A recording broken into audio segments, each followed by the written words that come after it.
Hey, what's up, fellow drivers? This is your boy David Liggins, and I'm back with another video. And today I'm going to be giving you a quick update on my business and how I performed over Black Friday and Cyber Monday. Stay tuned. So for those of you who are new to the channel, welcome. I'm a six-figure Amazon seller, and I've been doing this for about a year and a half now. I build physical product brands and launch them online through Amazon, also known as Amazon FBA. On this channel, I am currently documenting my journey from $0 to $100,000 in revenue a month. If that's something that interests you, go ahead and hit that subscribe button and show me some love, guys. All right, so let's get into how I did for Black Friday and Cyber Monday. It was pretty amazing, guys. Let's take a look. All right, guys, so here we go, looking into my Seller Central account. So we want to go to Black Friday here. So let me go ahead and edit this date. We're going to do a custom date here. We're going to do, let's see, the week. We're going to do this whole week here. Actually, we're going to go through Black Friday. Let's just go to Black Friday and do one day here, guys.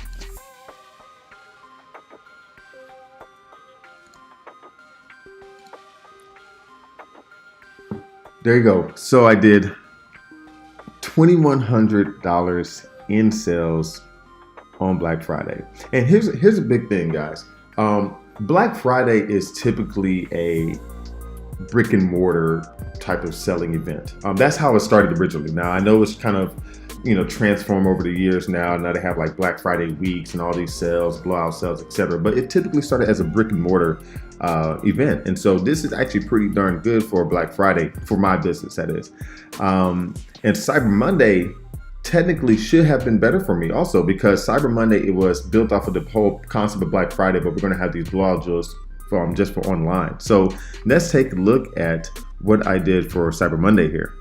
So go ahead and edit this, look at the 26.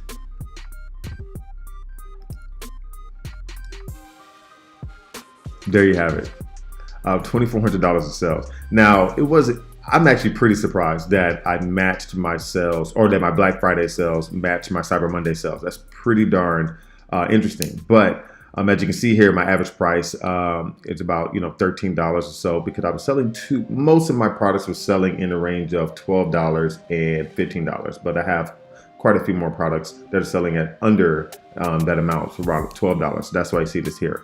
But almost 200 units sold. That was crazy. Definitely enjoyed this period. So this was a profitable time period for me. There you have it. Those are my sales for Black Friday and Cyber Monday. I'm extremely happy with them. I was pretty much, since Black Friday, I've been averaging around $300 profit a day. But then that's when the mistake happened. So not all is good, not all is on the gravy train, as Tim Saunders would say. But what happened is I ran out of stock. That's the biggest mistake, guys. And I can't really call it a mistake. It was somewhat intentional, and let me explain that a little bit. So if you watch some of my videos in the past, you may have heard that I was kind of not really pleased with my suppliers, or with my supplier for this particular product. And I did have some stock going through the summer. It wasn't doing as well as I wanted to, but again, I needed to kind of understand and reevaluate my expectations of this particular product. And so I was really high expectations, and I could just step it back a little bit and still be profitable. I won't be selling 80 to 100 units a day, but I can sell 30 to 40 units a day and still make a decent profit of this particular item. But I purchased this item as if I was going to be selling 100 units a day, and that's just not really the case. And so again, the thing about it is I wanted to buy this product again because I knew Q4 was going to be huge for me. But right now, I'm just not happy with my supplier, and I'm not happy with the cost I'm getting my product. If I could source my product for a cheaper price, and I mean, I have to take off about $1 and $1.20 off the landed cost of my product, then I wanted to do it again. The negotiations haven't really been going that well. And for me, it's just like, I don't know if it's worth it to continue this product. I'm still evaluating that. I'm currently out of stock right now. I don't know if I'm going to order any more of these products or not, but I'm considering that it's still making a little bit of money. And I know toy products are just going to explode in Q4, right? So there's a couple considerations. I got to manage my lead time, guys. The biggest mistakes I've made was managing my lead time, because I knew it was going to it was going to take 60 days for this product to get in. I have to manage my cost. That means when I sourced this product the first time, the reason why it hasn't been as profitable is because I paid a premium price for a custom product and I need to get that cost down. So negotiations hasn't been going well.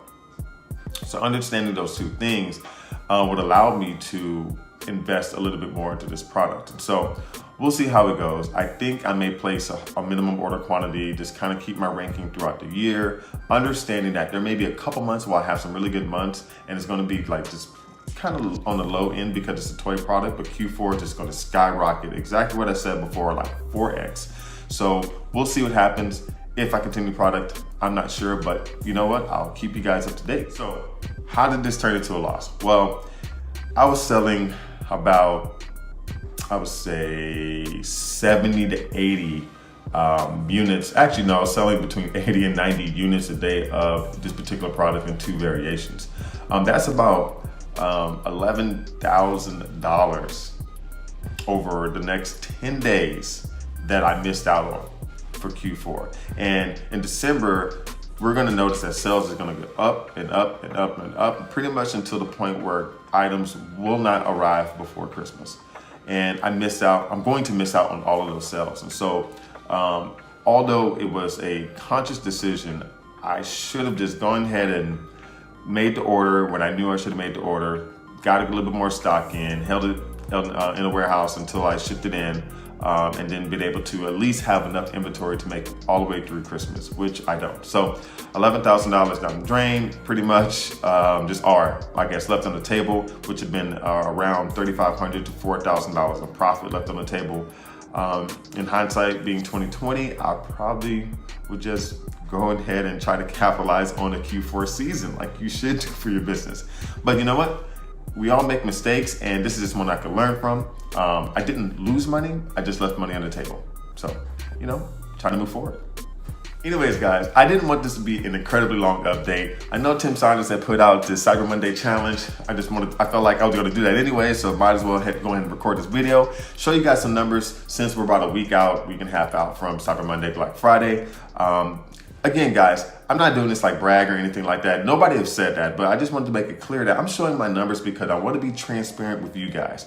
I know there's a lot of people out there that are talking about Amazon FBA, they're selling courses and all these things, but they don't really show their numbers. And so I want to be transparent, show my numbers, show you that I am selling right now. I'm in the trenches. I'm grinding it out day after day after day. And you know, not everything is going to be like just sunshine and roses. There are going to be some challenges. There are going to be some mistakes that are going to be made. There are going to be some bad products. There are going to be some good products, but you're going to see all of it here on this channel. Again, if you liked it, hit that like button. If you loved it, subscribe, guys. It's definitely going to help the channel, and it's going to let me know that you like my content. Again, I'm pretty much done with the video for today, guys. Comment below if there's any questions you have, or if you wanted to know a little bit more about Cyber Monday or planning for Q4, etc. Again, thank you for watching the video. Keep driving your business to success, and I'll see you at the next one. Later, guys.